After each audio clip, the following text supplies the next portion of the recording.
Hello, hi, welcome all of you wonderfully creative people. I'm Liz Todd, and welcome to the Liz Todd Studio. I am so excited to have you all here with me tonight. We're going to do a little crafting demo, which is super exciting. We are going to be making these little Dino Nugget throw pillows. This one has a ribbon on its neck because it was actually a present to my husband because he's super tall, so he's the long neck here. But there are actually five other shapes, or sorry, there's five total, so there's four other shapes. And I made patterns for five different dinosaurs for you guys. So you can make your favorite, you can make all five. I highly suggest you make all five because they're super cute and super soft.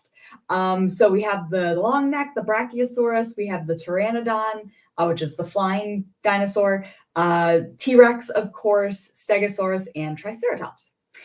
So while people are getting the notification and choosing to tune in, I'll just let you guys know a little bit about me. First of all, if you're interested in seeing some more of my stuff, you can find me on Instagram or Facebook under Liz Todd Studio. So just a little background, I have been sewing for 13 years now. I am a seamstress and designer and currently a specialty costume maker. I'm living here in Los Angeles. I'm originally from Phoenix, Arizona, so I would love to hear where you all are tuning in from today. So before I actually started sewing professionally, which is what I do now, and it is awesome, I always said that if I could sew all day long, I would be super happy, and that's what I'm doing now, and it is fantastic. I love doing it. I love my job. But before I became a professional sewist, I was actually a home sewer, just like a lot of people out there. And I was self-taught for a really long time before I went and got a formal education. I have a degree in fashion design now. But like I said, I was self-taught for a really long time. So if I wanted to make something, I had to either kind of trial and error, figure it out myself, or I had to look up a tutorial that someone else had made on how to make something.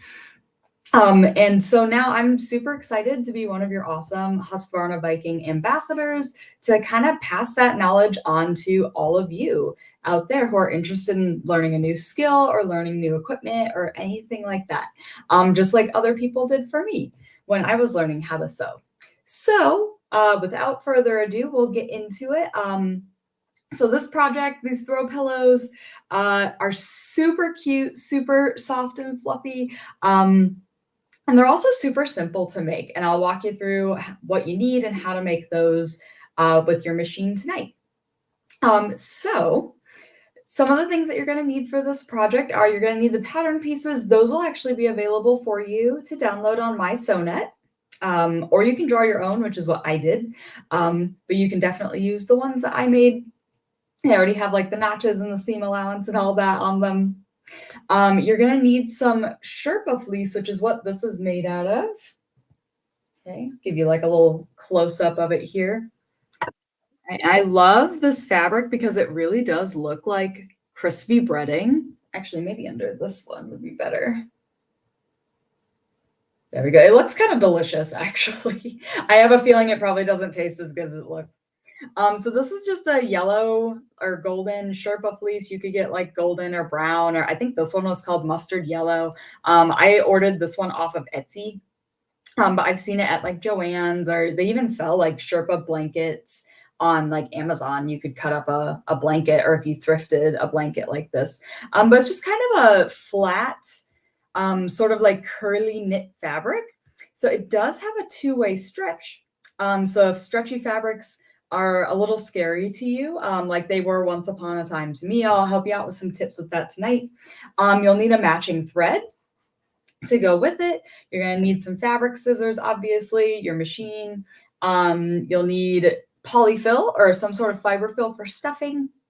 And then you will need a hand sewing needle to finish everything off. All right, let's see. Oh, awesome. Hi, everybody. Oh my gosh.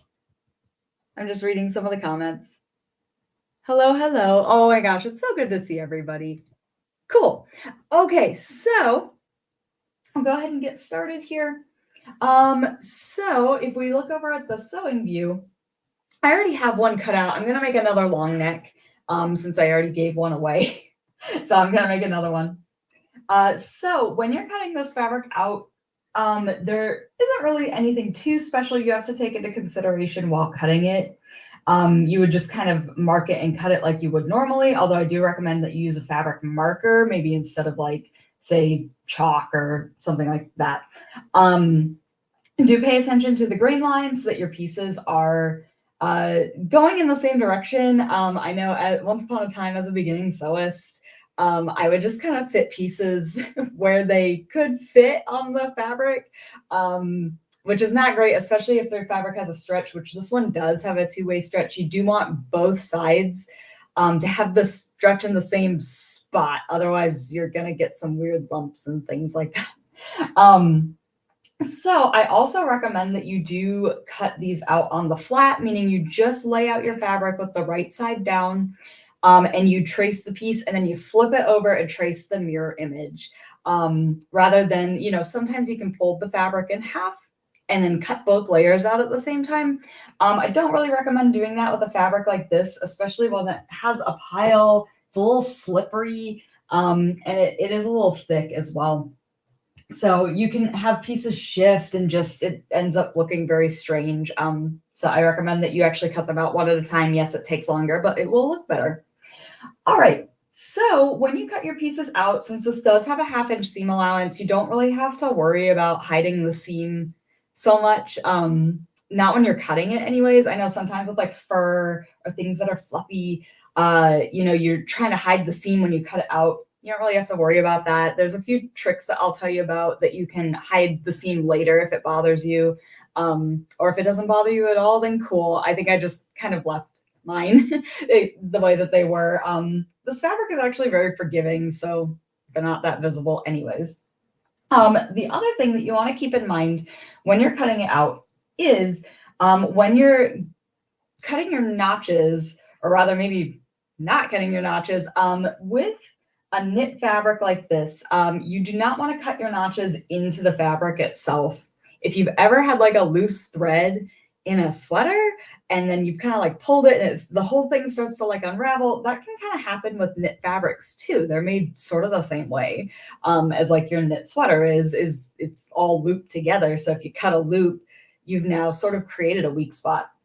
Instead, what you can do is I literally just use my marker to just copy the notches directly into the seam allowance, so I can still match them up easily. Or, you can also, if you really want to, do it the long way, which is where you cut these little like triangles on the outside of the seam allowance. You can definitely do that if you'd like to.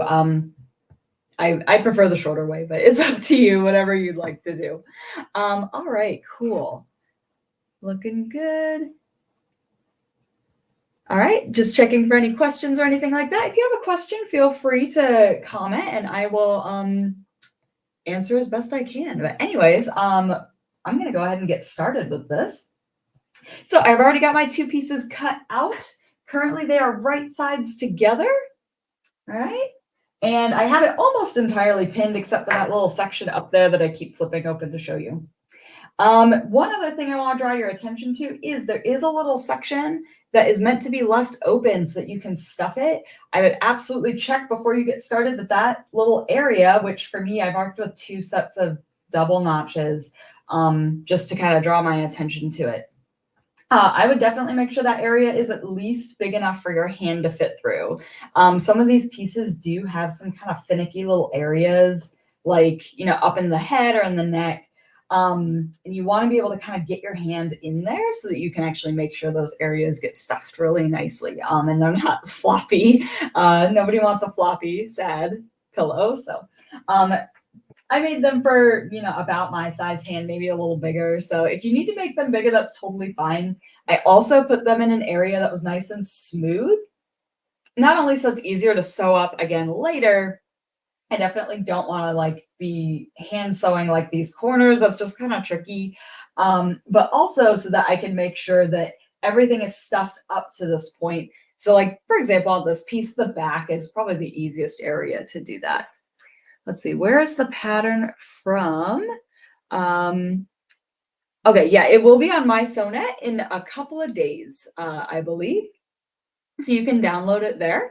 Um, or like I said, you can definitely draw your own. Like I just picked 5 dinosaurs, but if your favorite dinosaur isn't present, feel free to draw your own. You just make, the shape of the dinosaur, and then you make it really, really puffy, like as if it was made out of marshmallows.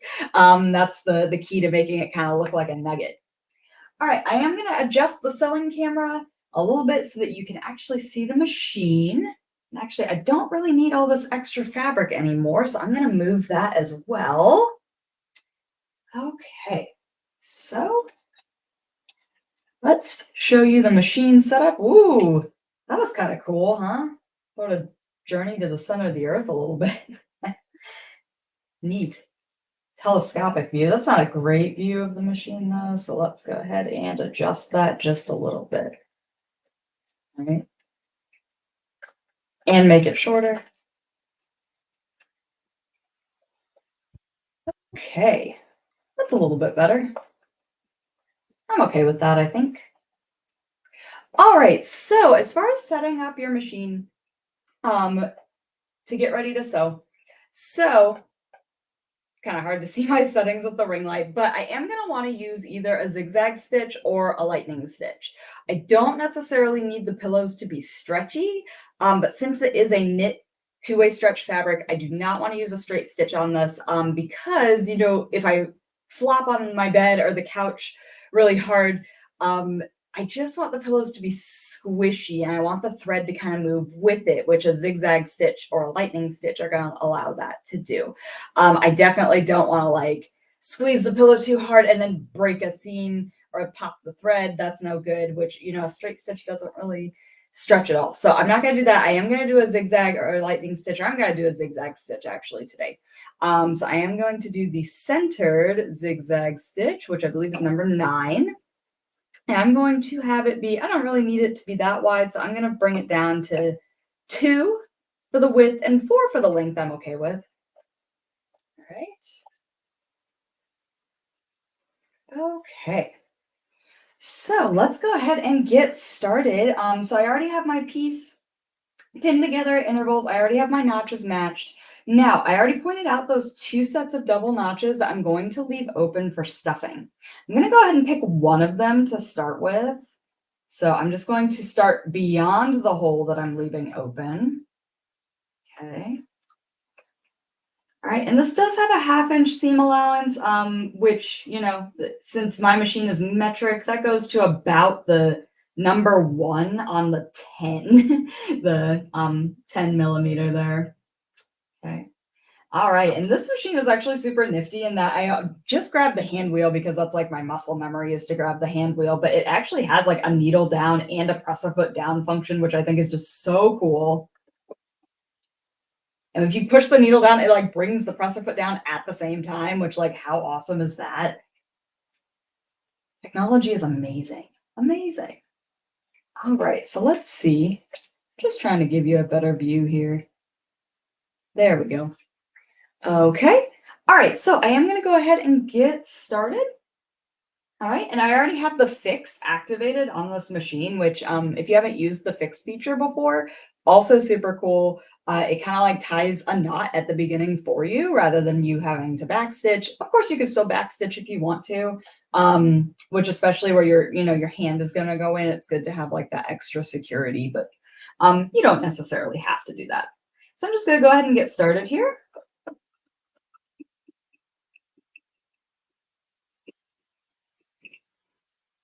Just make my way around the curve. Anytime I reach a pin, I'm going to go ahead and take that out.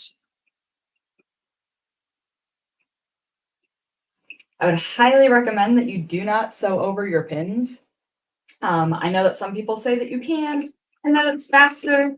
And I mean, I guess it is faster, but it can damage your machine. Definitely don't want to do that. Okay, so if you reach a point like this, which I just did, I've been sewing for a little bit, it's going fine. But I'm starting to get kind of like this little pucker right here. And I know it's not super visible, but as I'm going along, I can see it. And what that kind of means is my pieces are shifting a little bit, and not quite lined up how they were, a second ago. And I want them to stay lined up, the whole time. So if that happens, no big deal. I can just go ahead and lift the foot, kind of readjust. If you're going to readjust with your fingers, please take your foot off of the foot pedal. Make that like a muscle memory habit to just, if you're going to put your finger near the needle, to take your foot off the foot pedal. Safety first. I have this little like tool that I use to kind of like get in there. Actually don't even know what this is. It's from Radio Shack. I think my husband used to use this for like soldering or something, and I think he was gonna get rid of it, and I took it. So this is the little tool that I use. You can really use anything that's long and skinny. Oh, such cute pillow. Oh my gosh, you're so sweet. Thank you. I think they're pretty cute too. So when I'm done adjusting that, just put the foot back down and I can just keep going. And it's starting to happen again. And anytime that happens, I can just lift the foot up and just readjust. No problem. That's just something that happens with especially like knit fabrics, obviously like vinyls and leathers too, but with knit fabrics, the problem is that the feed dogs underneath are pulling the fabric through where the presser foot on top is not doing that. So that bottom layer is kind of getting pulled through, especially in the stretchier areas, a lot more than that top layer. This isn't really a problem with woven fabrics. Like, if you're working with like cotton or something like that, anything that's really woven doesn't really have like a stretch. Um, that's not really a problem because, it doesn't have a stretch, so, or doesn't have much give to it, I guess I should say. So the feed dogs don't really have much to pull, but with a stretchy fabric, it will happen. Now, I can keep going along like this, totally fine. Just lift the foot, readjust anytime. However, there is a piece of equipment that will make this go a lot faster and a lot easier. And definitely shout it out in the comments if you already know what it's going to be. Let's see. But oh my gosh, someone else already said it. Wow, like before I even like finished asking the question. It's like we have like a mind reader. So I'm actually gonna go ahead and stop the seam right here. I just hit the stop function, and then I'm gonna go ahead and lift that needle, lift the presser foot. So somebody already like said it before I even finished asking the question. You guys are so smart. It is in fact the dual feed foot or the walking foot. This would be extremely helpful, and I'm actually gonna go ahead and put that on right now. This will make that go by so much faster. Now, if you don't have a walking foot, like I just showed you guys, you can totally just keep going along and just readjust. Anytime you get that little pucker, just like when you see it start to shift, you just lift the foot and you just kind of readjust it, and no big deal. But the walking foot is definitely going to make this go a lot faster, and I won't really have to stop and readjust so much. I'm just going to have to like stop at the curves and the corners and things like that I would normally have to stop at. Okay, so I'm going to go ahead and take this whole setup off here. Okay. Luckily, I do happen to have a walking foot. It looks like this, and it does have the little feed dogs on the top, which solves that problem. It works with the feed dogs on the bottom. Okay, so let's see. So when I put the walking foot in, there's like this little like crab claw sort of deal. I'm sure it has a real name, but that's what I'm gonna call it. Goes in there. Whoops. And I just pop the foot off. That's okay. I'll just pop it right back on. Whoops. There we go. Fixed. Okay. Sorry. Let's try that again. So I got the little crab claw in there. Of course, I left the screw in the other foot, so let's get that out. All right. Okay, and then it just fits in there like so. I usually kind of get it in place with my hand first before I go in with the screwdriver.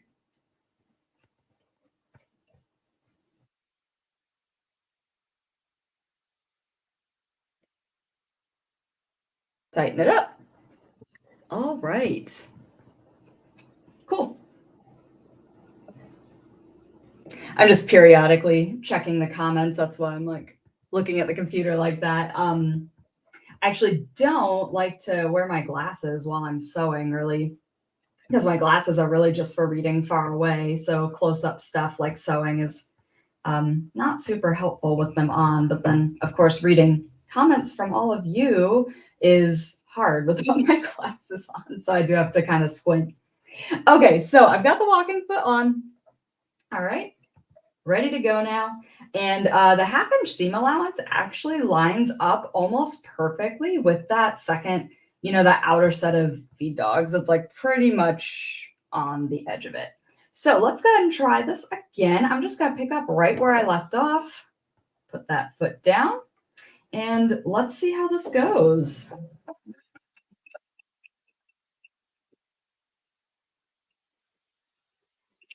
Nice, so much easier, so much faster. Now, when I come to a place like this, where I'm at kind of like a tight curve on the tail, I just like to put it in the needle down position and just turn it. You can lift the foot if you need to, no problem, and then just put it back down. I think this would be another one of those places where I want to turn it just a little bit and get that thread tail out of the way. Oh, or apparently not. I guess that thread tail lives there. It's okay. I get it.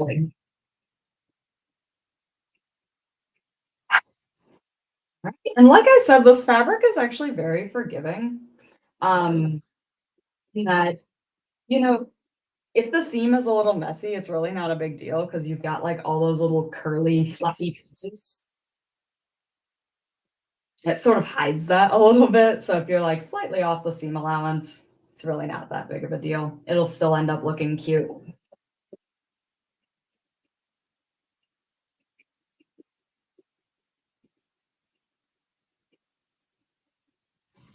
Sometimes this will happen too with the fluffy fabrics where it likes to kind of get like caught up in the upper feed dogs just a little bit.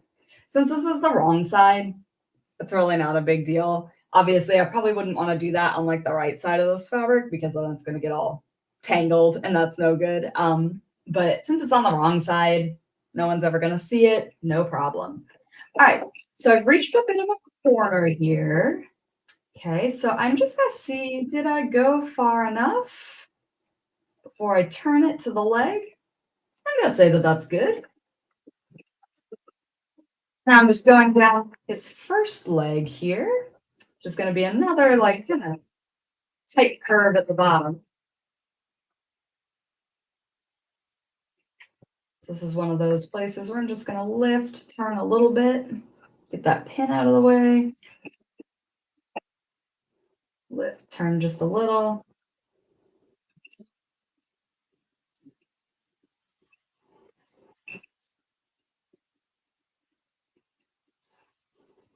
Fix that piece, cool. All right. I do have to say that these like foot lift buttons right here are super convenient. Typically this is my machine that I kind of use almost exclusively for like embroidery.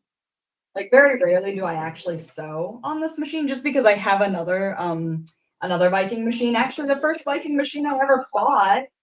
Uh, so between his legs, kind of going back and forth.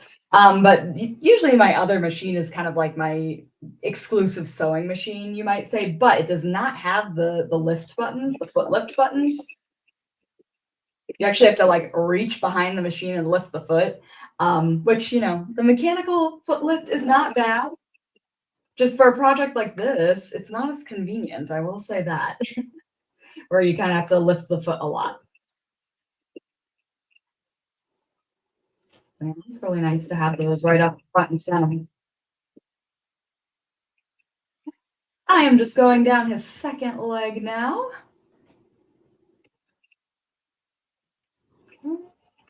Again, some tight curves. Just be patient. Just because the machine can go fast doesn't mean that you have to go fast.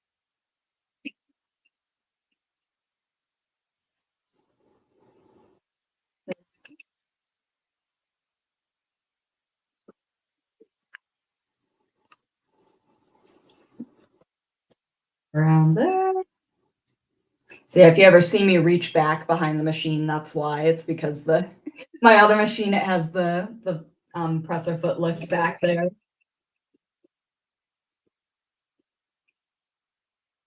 Yeah, if you ever use like somebody else's sewing machine, that's kind of set up different, you'll find that like muscle memory is very difficult to overcome. I did use a friend's machine once at their apartment, and their machine was just completely like backwards set up to mine. Just like everything was in the complete opposite place. Uh, so like I'm pretty sure even like their hand wheel was in like a different place than mine. See, I just did it. I just reached back to try and find the presser foot lift. Um, but yeah, that was really tough. I kept reaching for stuff that just wasn't there. What machine are you sewing on? Good question. So this particular machine is the Designer Sapphire 85.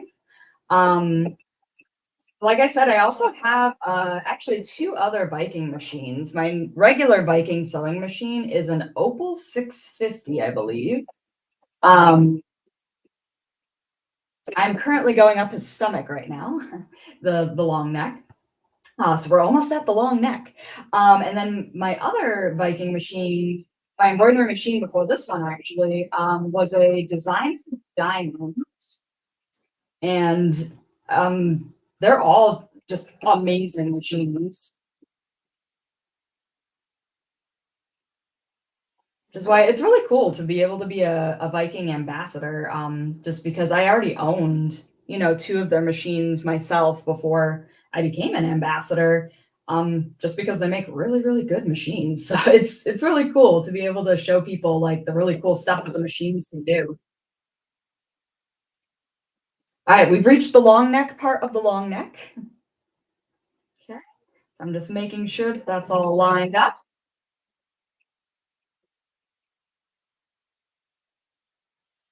Forgot to repin this part after I was showing you all the head. Oops, it happens.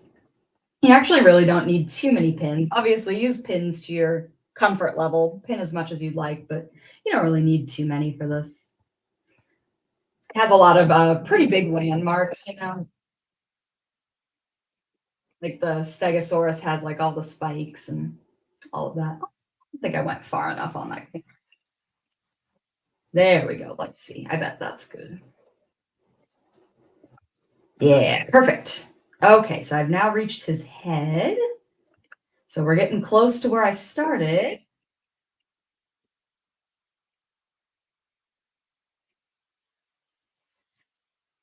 Here.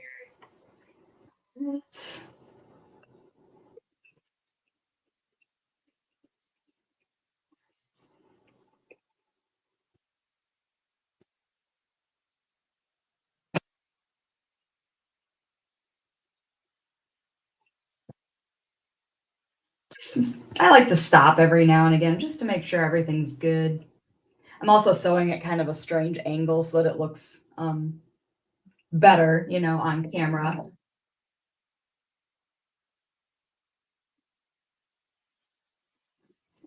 But if you don't have to stop as often as I do, then no problem. By all means, keep going.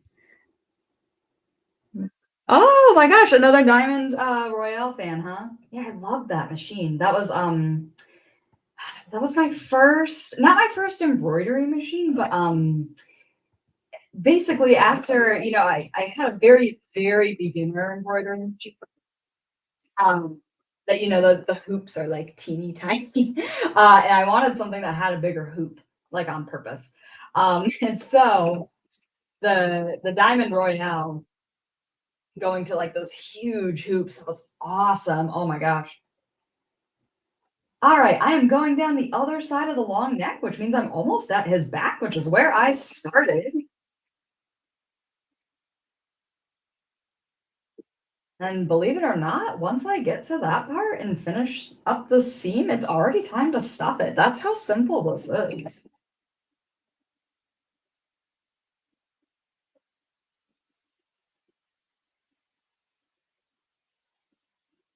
All right, one more corner. The foot does lift a little bit when you come to a stop, but I don't know, I like to lift it all the way. I just like to be able to maneuver the fabric.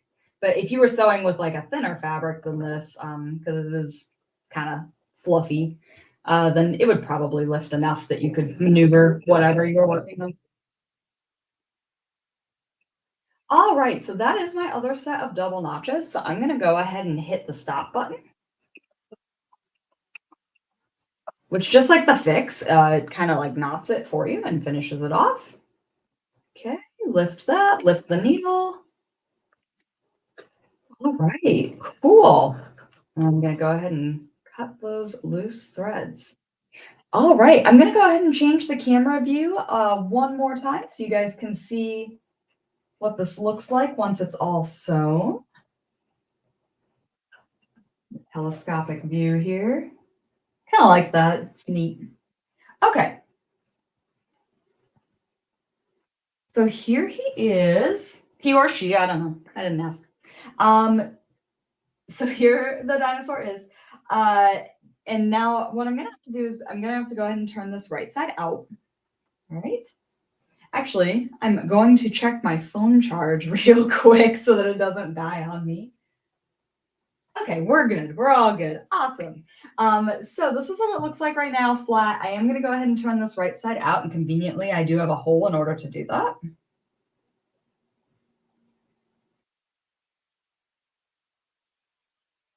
When you turn it right side out, you want to make sure you kind of gently like pull out the head, the neck, the limbs for like, the stegosaurus, the spikes, things like that. You don't need to, you know, push too hard, but just make sure that they're out so that it's easier to stuff.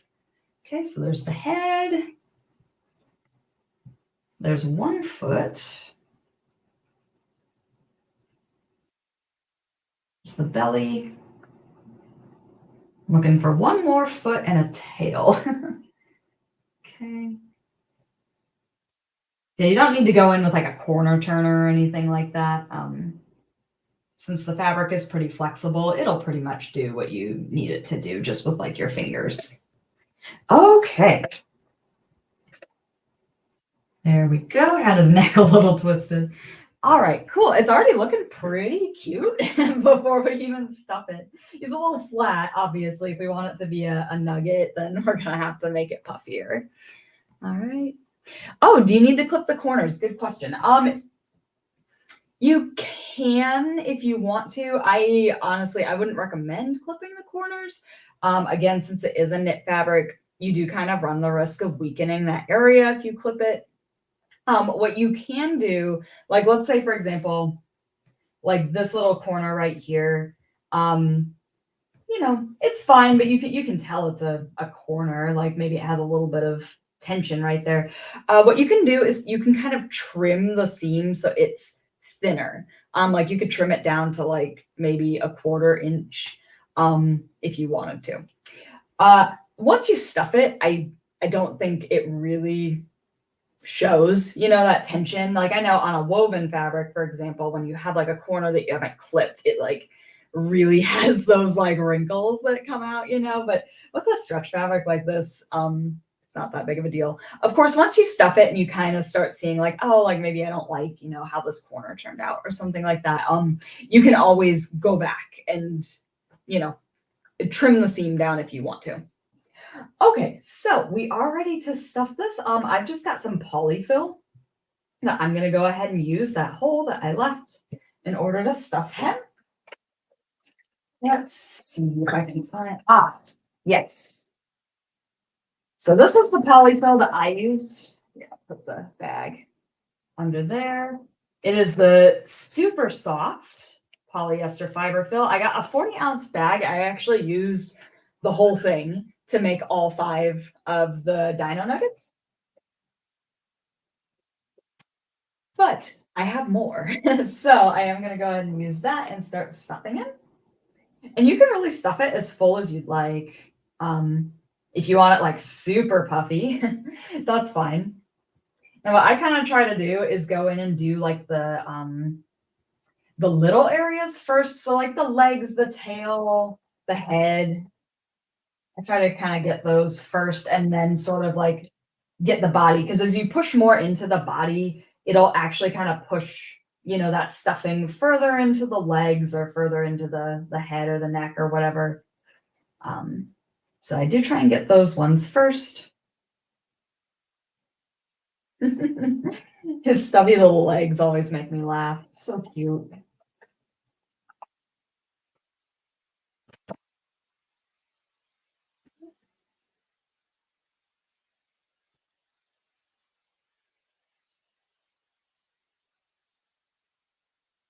The tail, it's starting to look like it, the bottom half anyways. I need to go in and get some in his head and neck, I think. Right, well, hopefully this whole time you've been thinking about what your favorite dinosaur is. I would have to say that I think my favorite dinosaur, maybe like the Velociraptor, but I'm thinking like the Jurassic Park version of the Velociraptors, like not like well, okay, I guess like the real, like the feathered version of the Velociraptors are pretty cute too. So I'm okay with that. But of course, I didn't make a Velociraptor pillow. That's only because I didn't see like a nugget version of them. I like the T-Rex too. T-Rex is just like cool and powerful. It's a neat one.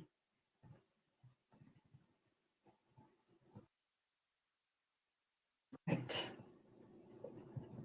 So like I don't think I did like a super great job around like the round part of the face. I might be able to sort of squish that how I want. You can always go back, and like just for example, pull out the head part if that bothers you and kind of clean that seam up a little bit if you want. But I think I can probably like use the stuffing to sort of squish it and make it more round. That and it's a chicken nugget. They're not perfect. Let's go in and get the neck. Still got a little bit of a floppy neck, unfortunately. Probably should fix that.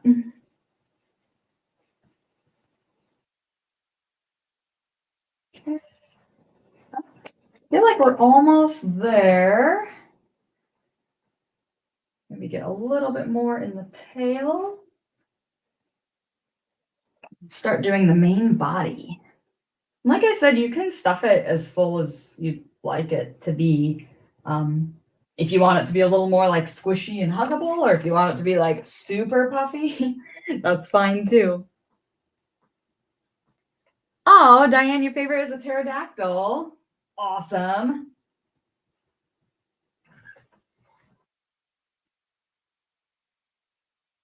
Let's see. I don't know the difference between like there's like the pterodactyl and then there's like the um oh my gosh, what's it called? There's the pteranodon, which is the one that I made a pattern of, and then there's a pterosaur, I think, that's like kind of spelled similar. Not sure what the difference between them is. I think the pterosaur um it has almost like it doesn't have like the pointed like kind of beak, I don't think. I think it has like the more I guess T-Rex sort of looking face. I think. I don't know. I'm not a paleontologist. Sorry. See, she's making one for her grandchildren and a canvas version for your dog. Oh my gosh, Angie, I love that idea. I was actually just thinking that this would make a really cute dog toy as well. But there is a dog that we dog sit for a friend of ours comes over a lot, and I already told you all that I gave my husband the long neck, and he was like, "Oh my gosh!" The next time Chivo, the dog, comes over, he's like, "I'm gonna have to hide this because like I don't want to share. He's gonna think it's a toy for him." Okay, so at this point, he's looking pretty good. I'm okay with this stuffing. I actually maybe stuffed him a little too full. Although I would say that when you kind of get to this part and you're like, oh, like I think like the stuffing is done, maybe try and squish it around so it gets distributed more evenly. Like right now, the tip of the tail I can feel has like nothing in it. So I'm gonna have to go ahead and maybe get some down in there or, sort of manipulate what's already in here down into the tip of the tail. One of the legs is also a little bit floppy. Um, I would say once you're like, I think I'm done with the stuffing, maybe put in like just one more handful, just because the part that you put your hand in, since the seam allowance is still kind of sticking out, I think it makes it look um maybe like more done than it is, if that makes sense. And then you close it up and it's like, oh no, like this part has like a like empty spot. Like I didn't want that. So I'd say once you think like, okay, I think I'm done, just put in like one more handful in that spot, and that should do it. Let's see. He's mentioned again that the type of fabric that I'm using. So this is called a Sherpa fleece. I think if you look up like curly fleece, that'll also get you some results. But like if you look up like Sherpa fleece fabric, Sherpa is spelled Sherpa. So if you look up like Sherpa fleece fabric or even like Sherpa fleece blankets, you could cut these out of blankets, and that would work just fine too. All right. Okay, so in order to finish this up, and this part's a little bit tricky. Oh, one of his legs is still floppy. My goodness. Sorry. Just a little minor adjustment. There we go. Okay. And you can kind of squish it around even after it's closed and get it, where you want it. But it's definitely easier when it's still open. I will say that. All right. Since I moved that, I'm going to put in one more handful. Great. Okay, so I do have my hand sewing needle ready to go. I did double thread it. It's already got a knot. And I am just going to go ahead and close up this back here. I'm going to use a whip stitch for mine, just because I know that that's a reliable, strong stitch that will kind of stretch similarly to the zigzag stitch will. So I'm just going to go in. I feel like this is going to be difficult to see for you, but I'm going to go into the part that I've already have sewn and just do a couple back stitches just to secure the thread. Okay. Like so. Okay, there we go. Sorry, this is a very weird angle to sew at. All right, so anyways, moving right along. A couple of things when you're hand sewing this shut. Like I said before, this fabric is very forgiving. So if you're like, oh my gosh, I can see the stitches, when you pull it tighter together, I guarantee you, or almost guarantee you, that they're pretty much going to vanish. You won't be able to tell, especially if you use a matching thread. So I'm just going to kind of go along my seam allowance line here. And if you want to, if you're like, oh, I'm not sure I'll be able to like find the seam allowance line again, or, where a 1/2 inch on either side is, you can actually mark that on the inside with the marker that you use to trace your piece. And then just draw where the piece is, like the actual piece edges, and then you have a line right there. The marker that I like to use is water soluble, but you can wash it if you want to. I actually, I can't see it right now, so I'm gonna say that it's probably fine to just, mark whatever you want on the inside. Mark whatever is helpful to you. Okay. I actually don't really need to tighten as I go as much as I am. I could really just go through and tighten it at the end.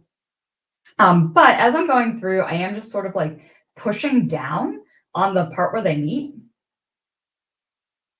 and then pulling tight. And that's sort of like showing me, what is the end result going to look like a little bit better.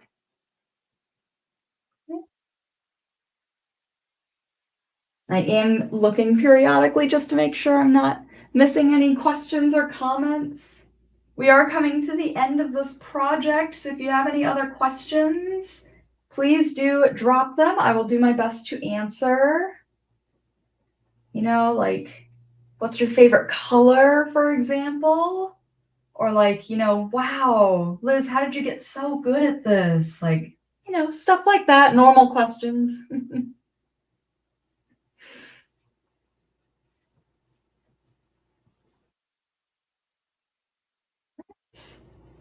guess maybe I didn't need to leave quite so big of a handhole, but I don't know. I think I would rather it be too big than too small because too small means I would have to go back in with a seam ripper. Oh, sorry. I have a coworker of mine that she doesn't call them seam rippers, she calls them seam improvers, and I love that because that's what they are, right? They are seam improvers. I agree with that. Let's see. Again, it's from a color perspective.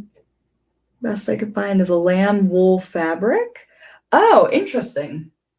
Lamb wool fabric. So you certainly could use that. Um, and if it is wool, that means you might not have like the stretch problem. Possibly. I mean, I'm not sure if it's stretchy or a woven or a knit or what it is. Truthfully, you could use really any fabric you want for these patterns. Since it's not a garment, you're not really worried about fit too much. The reason I chose this Sherpa fleece fabric is because it is very in right now. So at least in my area, you can find it in a lot of different places. So I had a lot of options as far as color, but I recognize that not everybody does have those options. But you could use like a regular fleece if you want to. You could use, pretty much anything you want. You could make it out of, vinyl if you really wanted to. I don't think it'll really look too much like a nugget. But really for the nugget, you are looking for color, so like a yellow or like a brown, and you're looking for a texture. So this one has a very like curly kind of like, it gives that crispy breading texture look to it. There are some fleeces that have oh goodness, what are they called? Oh, like the blizzard fleeces that have like the fuzzy texture to them. That could work too. Just, whatever it is that you like to do. The cool thing about sewing projects, especially like home decor projects like this, is there's a lot of correct ways to do it. And really, it's just what do you want it to look like? And if it turns out the way that you wanted it to look, then awesome. That's exactly what you're going for. See, I really like this fabric a lot, but it is certainly not the only fabric that you could use for this. There's a lot of different fabrics.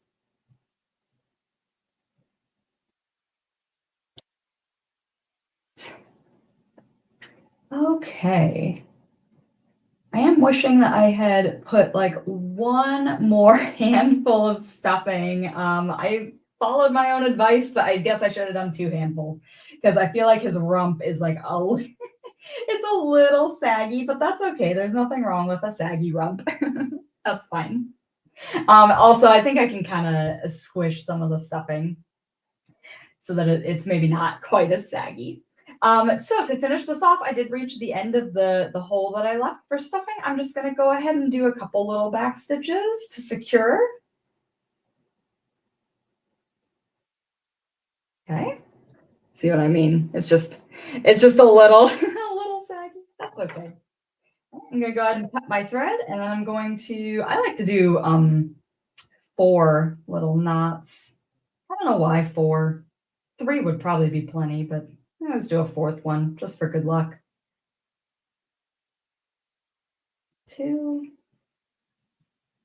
3, and 4. All right, I'm gonna go ahead and cut that as close as possible.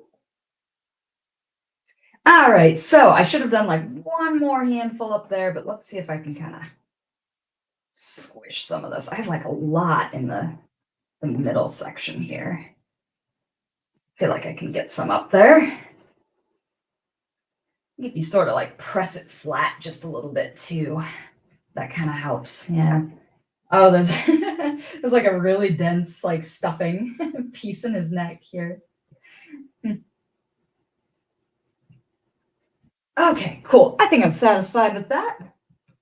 All right. And then of course, I'll just show you like really quickly, ignoring the saggy part here that I still need to work out. But like this part here, which is where I stitched them closed, it's very difficult to see the stitches with the matching thread. So um, it's also pretty difficult to see the actual seam line in places. Like I'm kind of looking at the top of his head here, where there would be a seam right down the middle. It's very hard to see it. It's a little more obvious kind of in the front part of him here. If that is something that kind of bothers you and you're like, oh, I wish that, it was invisible. Something that you can do is you can take kind of a tool like the one I had earlier.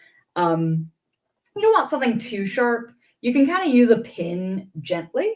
What you can do is you can sort of like, you can even use your fingernail actually. You can kind of go along that seam and just sort of gently like almost brush it a little bit. Just right on the seam line. You don't want to be too rough with it. You definitely don't want to rip any stitches, but just sort of hides it a little bit more, if that bothers you. All right. Oh, he looks great. Oh my gosh. Thank you so much. You're so sweet.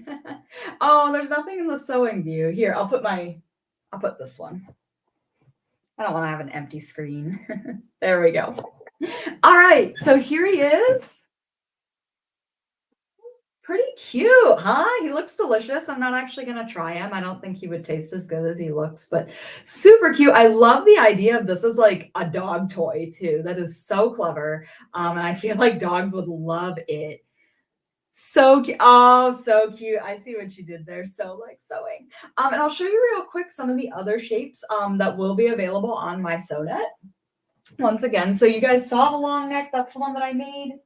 Here are some of the other ones I have for you. So this is the Pteranodon, which is the flying one. Okay, so there's that one. We'll just we'll just go ahead and pile them up on that screen. This one is the Stegosaurus. I really like this one. I feel like this one is actually my favorite one with how it came out. I don't know. I can't explain it. I think it's like the spikes. I don't know. It just looks cool. Okay, so there's that one. All right, and then there's the T-Rex. Looking cute too.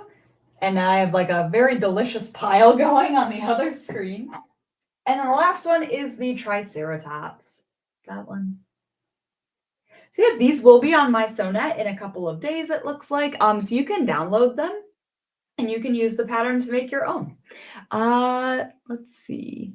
Will a half yard work for one? Good question. So I actually purchased 3 yards of the Sherpa fleece, and I was able to make all 5 with 3 yards. Plus, I actually made 2 test ones as well. So I was actually able math.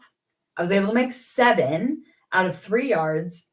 So I would recommend. I always buy like a little more fabric than I think is necessary. So like I would say if you're gonna make one, maybe like 3/4 of a yard, like as just in case, like if you want to like do a couple tests or whatever, a half yard should probably be fine depending on which one you want to make. But yeah, 3 yards you'll be able to get 7 out of 3 yards. So I would say like if you want to do all 5, probably 2.5 yards would be sufficient. And then how much yardage for all the shapes? Oh, I just answered that one. Awesome. You read my mind. Wow, you guys are really good at reading my mind tonight. So yeah, if you have any final comments or questions, go ahead and drop them. Sorry, I'm just making sure that I haven't missed anything. No, I think we're good. But yeah, go ahead and drop them in the comments. But thank you all so much for tuning in and for your awesome questions and for participating, which is fantastic. And I hope that you all give this project a try. They're so cute and they're so soft. I've already given a couple of these away as gifts, and people have been loving them, and they're just super cute. Like to have it's hard to see the whole pile, but to have like a whole pile of them like on your couch or on your bed would be super like cute and inviting and just look delicious. Who doesn't like dino nuggets? Come on. All right. Well, if you do have any final questions, let me know, or you can reach out to me on my Instagram or my Facebook page, which is Liz Todd Studio. I would be happy to hear from you all. Or like if you do make them, definitely tag me so that I can see your finished project when you post the picture. I would love to see what you guys make with this.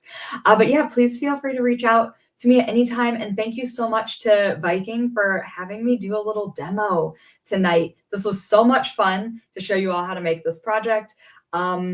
So yeah, I hope you have fun with it and have a great rest of your night.